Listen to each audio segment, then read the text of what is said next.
বৃষ্টি ভেজা শুভ সকাল। দীপ্তিস ডিমে তোমাদের সবাইকে স্বাগত।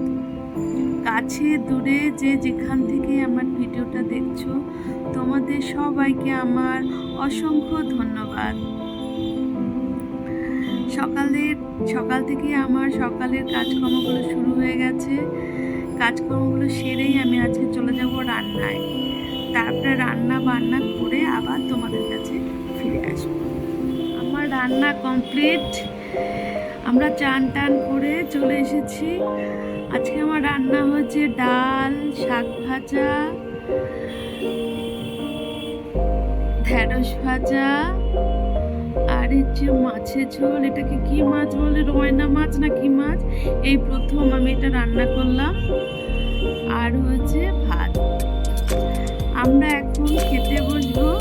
খাওয়া দাওয়ার পরে আবার বিকেলবেলায় তোমাদের কাছে চলে আসবো। সকালের দিকে আমার একদম সময় হয় না। এই ফার্নিচারগুলো আমি বিকেলবেলায় মুছি। সকালের দিকে রান্নায় বান্নায় এত ব্যস্ত থাকি, আর যেহেতু আমি একটু ঘুম থেকে দেরি করে উঠি, সকালবেলা আমার একদম সময় হয় না। তাই বিকেলবেলায় আমি ফার্নিচারগুলো মুছি। এখন ফার্নিচার মুছে জামা কাপড় গুছিয়ে তারপরে হাত পা ধুয়ে সন্ধ্যা দিয়ে তারপরে রেডি হয়ে একটু বাপের বাড়ি যাবো, একটু দরকার আছে, দিয়ে আবার এখন একটু ফার্নিচারগুলো মুছি। ফার্নিচারগুলো না মুছলেও হয় না, খুব ধুলো পড়ে যায়। যেহেতু আমাদের ফ্ল্যাটটা একদম রাস্তার ধারে, বড় বড় লরি গাড়ি সারাক্ষণ চলাফেরা করে, তাই প্রচণ্ড ধুলো আসে। রোজ মুছলেই খুব ভালো হয়, কিন্তু রোজ মুছে উঠতে আমি পারি না। ওই 2-3 দিন অন্তরই হয়ে যায়।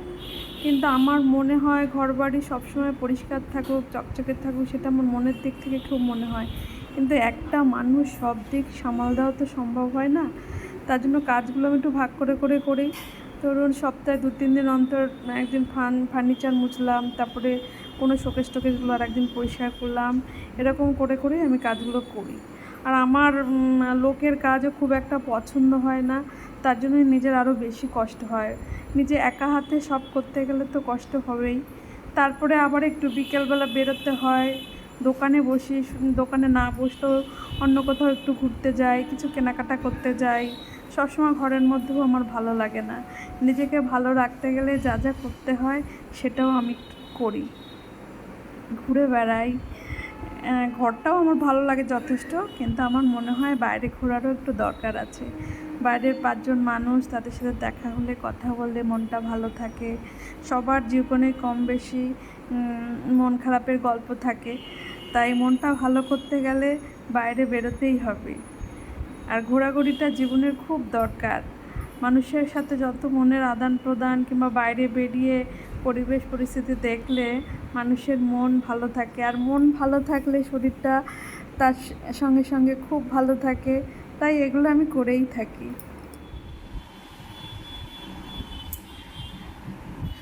সব কিছু মুছামুছি হয়ে গেছে, ছেলের ঘরে গোছানোও হয়ে গেছে। জামা কাপড় গোছালাম, যেগুলো কাছে দেবে সেগুলো বের করে দিলাম। এবার একটু টক দই ছিল, না খেলে নষ্ট হয়ে যাবে, তাই সেটা একটু ঘোল করে নিয়ে খেতে বসেছি। এখন দই খাচ্ছি।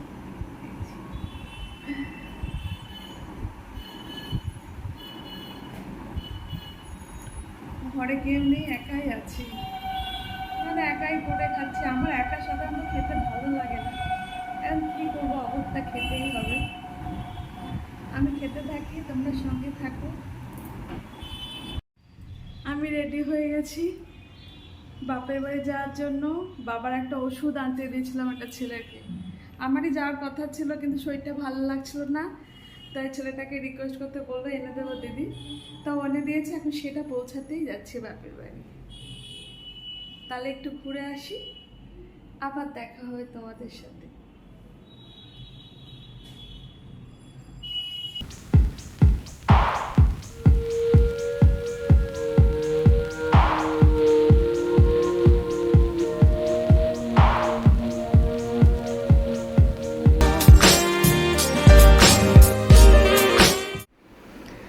বাবা মার কাছে চলে এলাম।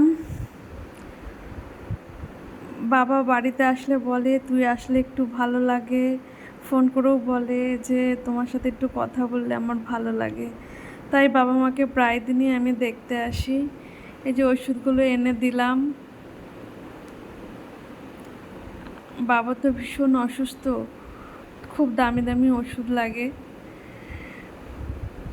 বাবুর মনটা ভালোর জন্য আমিও আসি, গল্প টল্প করি বাবার সাথে। তারপরে মার যা যা লাগে ওষুধপত্র বাজার সেগুলো এনে দিয়ে আজকে বললো এই ওষুধগুলো তো আছেই, বললো আরও সামনের দোকান থেকে কিছু ওষুধ, তারপরে বাজার বলতে ডিম ছাতু এগুলো এনে দিতে হবে। আমি বললাম ঠিক আছে এনে দেবো। আর এই যে আমার বাবা এত অসুস্থ, তারপরেও তার যে এত মনের জোর, আমার বাবাকে না দেখলে সেটা কেউ বুঝতে পারবে না। উনি মনের জোরেই বেঁচে আছেন। ওনার যা অসুস্থতা, আমার বাবার জায়গায় অন্য কেউ হলে হয়তো এরকম থাকতে পারতো না। আমার বাবার থেকে অনেক কিছু শেখার আছে। আমি প্রতিনিয়ত আমার বাবার থেকে মনের জোর পাই। বাবাকে দেখেই শিখি কী করে মনের জোর রাখতে হয়। বাপের বাড়ি থেকে এসে দোকানে এসে বসলাম। দোকানে খানিকক্ষণ এই 10 মিনিট মতো হয়েছে। তারপরে ওপরে চলে যাব, গিয়ে ছেলে আবার বলে হ্যাঁ আসবেন আবার। আমার এক জায়ের ভাই সে চলে যাচ্ছে, তাই বললো আসছে দিদি। আমার ঠিক আছে। ছেলে বলে গেছে লুচি তরকারি বানাবে মা, তা এখন গিয়ে বানাবো। তারপরে খাওয়া দাওয়া সেরে ঘুমোতে যাব। দোকান থেকে ফ্ল্যাটে এসে লুচি আর আলুর দম আমি বানিয়ে ফেললাম। ছেলে কোনো খাবারের কথা বললে মনে হয় বানিয়ে ফেলি, কোনো বিশেষ অসুবিধা না থাকলে আমি বানিয়ে দিই না, এরকম হয় না।